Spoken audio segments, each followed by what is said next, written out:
and welcome to another DIY for Kids project. Are you excited? Yes. Sounds Wow. very exciting. It does. You don't even know what it is yet. No. DIY, I'm not talking about necessarily up on the roof, replacing tiles, doing major electrics, fitting kitchens. We're talking about little things that we can do, which learn us the principles of DIY that you can in later life use to do lots of things around your own home. Right. And just fix stuff that, you know, you might have to pay somebody to do otherwise. These are simple projects. Safety's number one. Make sure you like this video.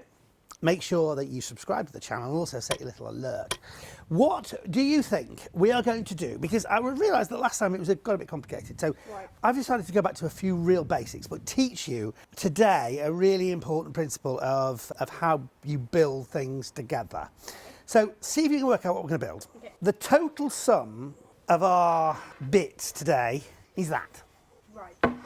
One piece of wood and one box of screws.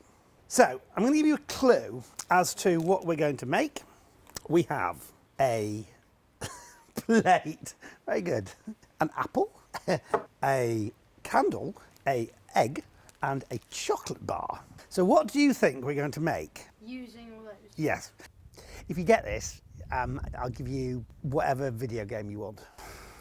I'm absolutely no clue. No clue, even if there's a huge offer of an amazing video game. Yeah, No clue. Okay, fine. Well, I thought we would try and invent a variation on that age-old game, Noughts and Crosses, Tic Tac Toe. So what I thought was we could have some fun. If we were to create, and now's where we get our pad and pen, our trusty design book, okay? If we play Tic Tac Toe, right, go on then. I think you're going to lose. Oh, I've lost. Well done. So I win. There you go. Yeah. So that it just gets a bit boring after a while. So I thought we could create a version of that, which instead of using noughts and crosses, we could use interesting things from around the house. So for instance, an X is represented by an apple and an O is represented by an egg. So all you'd need is a maximum of probably 5 eggs and 5 apples. Or you could use chocolate bars as an X and candles as an O. And then if you win, you get to eat the chocolate bar. Look, I'm just trying to think of something which is a bit unusual. So what I thought we would try and create is, if you like, a frame, okay? Which contains lots of squares. Okay. So it's like a box. Within that, we have more boxes like that, so that each of these is a hole that we can put our candle or whatever in. Okay. Looking down on the top of it, it would look exactly like a noughts and crosses board. And then there's just holes. And those are just holes which you put the things in. Okay. And it's portable, you can take it wherever, you use whatever you happen to have lying around, and it's just a variation on the game. So in order to make this, it's really quite simple. We need 2 pieces of wood for the corners, 2 pieces of wood to go like that. That's 1, 2, 3, 4 pieces of wood like that. We then need 1, 2, 3, 4, 1, 2, 3, and 4 pieces of wood to go across. As usual, we try and look at the difficult points. And my view on the difficult points on this is that making the outside is going to be a piece of cake. In fact, I'm sure you've made something similar already. It's going to be, how do we make this lattice work? No clue. No clue. That's where I want to teach you something. So if we have a piece of wood like this, and we want to put another piece of wood across it, like that, okay? But actually vertically, so they would look like that. Yeah. So we can create a special joint in the middle here. And that is the thing I want to teach you today. An alternative way of attaching pieces of wood together. How And would you do that? well, okay. So basically, if we cut a slot into one bit of wood like that, and into the other bit of wood, we cut a slot into the bottom in the corresponding place, like that. Oh, right, yeah. If we put that into there, It'll be that way. as long as that distance is the same as that distance, it'll slot together. So this is the thing I want you to learn today, all about this kind of way of jointing, okay? So we just need to, first of all, make the box. And so that can be 4 pieces of wood. We want it to be square though. How big is this going to be?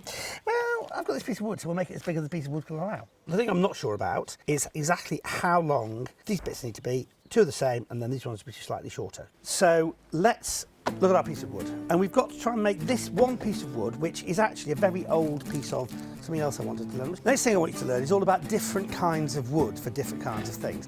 This is going to be a relatively small thing. So if we were to make it out of quite soft or weak wood, collapse. it's going to collapse. So that's where you wouldn't use something called softwood, and that's like pine or just various other kinds of wood. You would use a hardwood. Now this is an old bit of hardwood. The only problem with hardwoods is generally they come from places which are non-sustainable.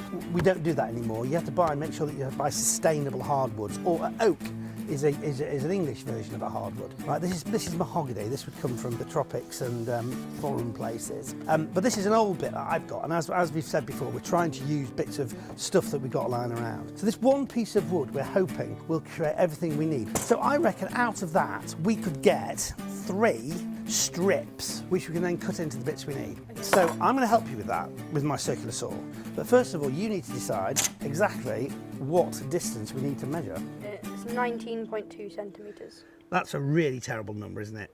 So we now know that each of these things needs to be 64 centimetres wide. There. Okay, and then mark another 64.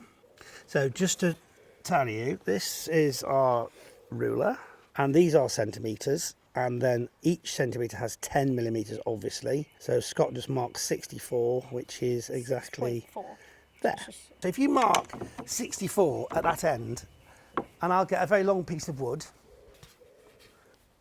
and if I'm lucky, you want to draw a line down there along that. Now today what we're doing is all quite precise. So in the past we've done some stuff which is not that precise. So do you want to just go right to the end? So I'm going to use this as a cut line.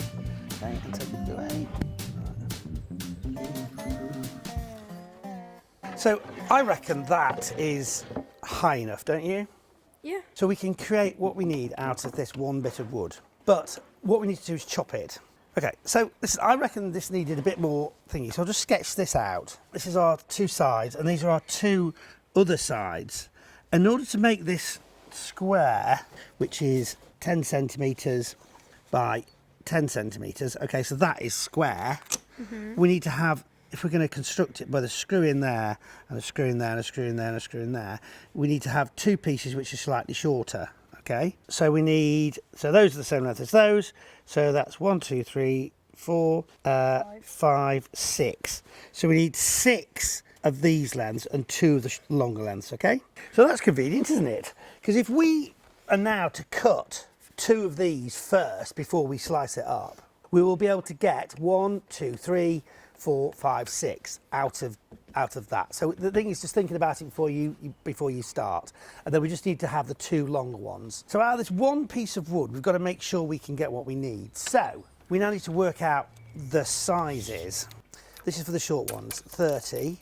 That would then leave us loads, 40, which is enough to make these slightly longer. Okay, and 30 square seems to me to be reasonable. So if you want to mark 30, okay, so if we just now put that on the edge, 90 degrees, and measure to that line, and do it on that side as well. Okay, and then measure another 30 from there. Okay. So this is a set square, and this is at 90 degrees. Let's make sure we make the line. Do you understand why it's on there? That's making sure that this line is at 90 degrees to where we're cutting. Okay? So now we've got 1, 2, 3, 4, 5, 6 smaller ones, and these 2 longer ones. Now the longer ones, we need to work out how long they need to be. Okay? And they need to be that length, which is 30, plus 2 lots of the thickness of the wood, which is 2 centimetres. So they need to be each 4 centimetres. 4 centimetres, so 34 centimetres. Mark 30, and then another 4. Okay, and then put our thing across. So we've now got all the bits of wood that we need. So now I am going to cut this up for you to save you the tedious job of cutting it, all right? Okay. Because I don't think you're quite ready for using a circular saw as yet.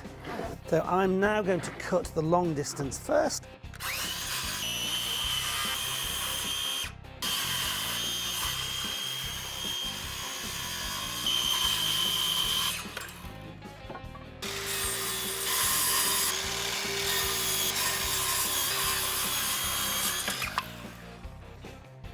Okay, so here we have our, oh, of course there's going to be an extra spare long one, isn't there? So now let's just lay it out and see if it works. So what we now need to do is learn all about that joint that I was talking about. Do those squares look square from pretty much everywhere to you? We can also use our little thing to make sure that we've got 90 degrees, that looks good, and 90 degrees. So now we know that at 4 points, here, here, here and here, we've got to create that little joint. So what we're going to do is we are going to mark where we need to cut. Okay. So literally get the pencil and just go up there and mark up there, but also mark underneath. So mark on, yeah, there. There. But you've got to be quite accurate with this. So mark, yeah, you can mark along the top actually, just draw a line along the top. What do you mean? Like that? Yeah, yeah. Like Mhm.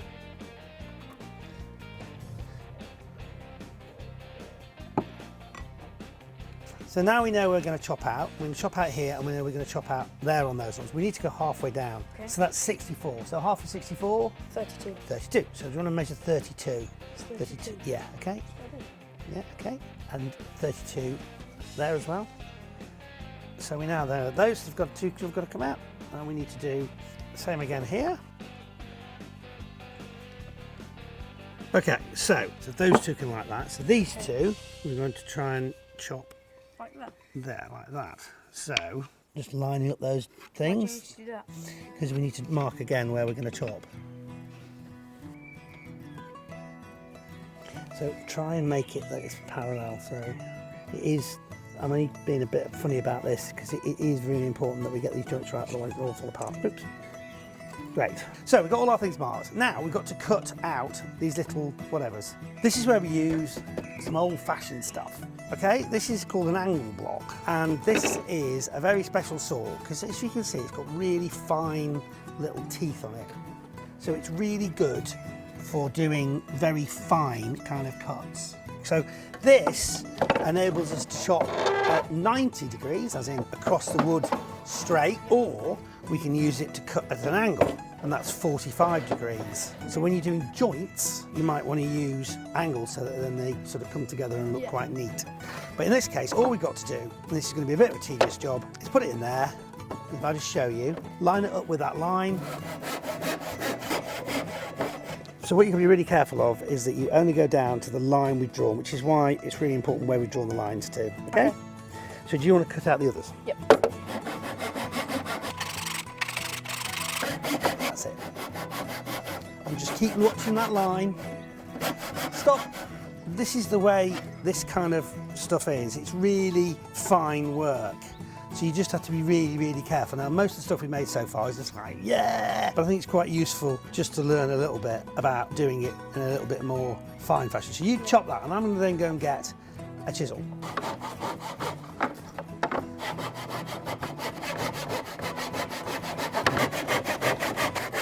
Stop. Right, so we've now cut down to where we need to get to, okay? We've now got to get those bits out. So what we'll do is I'll help you with the other ones because otherwise I think you're going to lose the will to live. Now, I don't think you've seen one of these before. Okay, it's a very sharp blade on this side, and you can see it's at an angle. This is the sharp edge, obviously, and the angle is designed to push out whatever. So if we wanted to get rid of that bit there, we would put it so that this chisel goes on that edge there. So the flat bit is on the edge that we want, and the angle bit is pushing away the bit we don't want. So we wouldn't put it that way around. So what we do is we line it up with where we want to be, which is along that line. And hopefully, if we whack that with a hammer hard enough, it will get this out. So this big thing. So if you hit that with a hammer,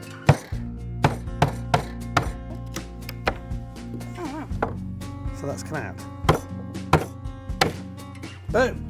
So now we've got the makings of our thing, all right? Okay. So now if you can imagine, that is going to fit into the thing we're going to create. But obviously if it was like that, it would sit too high, which is why we're going to cut out the other things and then we're going to fit them together. So this is a bit like Jenga. So should we speed? Wait, does it? What? Yeah, so we just need to chop out those. So we're going to speed this bit up.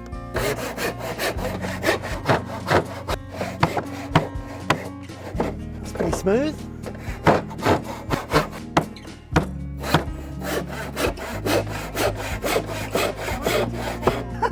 Don't worry, that's why we've got a bench that it doesn't matter about. Ooh! That happened because, if you notice, my fault, I didn't saw through far enough. So luckily, we have a spare bit. Just cut the end off that. So let's cut the end off to the right size.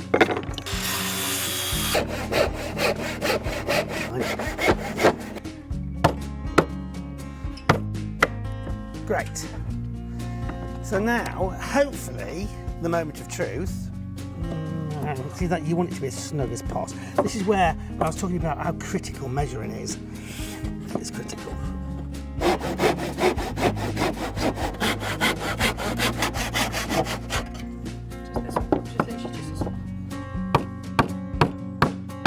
So all we need to do now is put it together. So this is a bit of a boring thing, so we probably won't actually get you to do this because it's actually just going to be rather tedious. But basically, if we just screw into the ends there, Right. and the ends here, it'll hold the whole thing together. But before we do that, I think we need to sand it off. You desperately use the sander. You can sand one piece if you like, but you need to wear the mask if you're going to do that, and you also need to wear your gloves.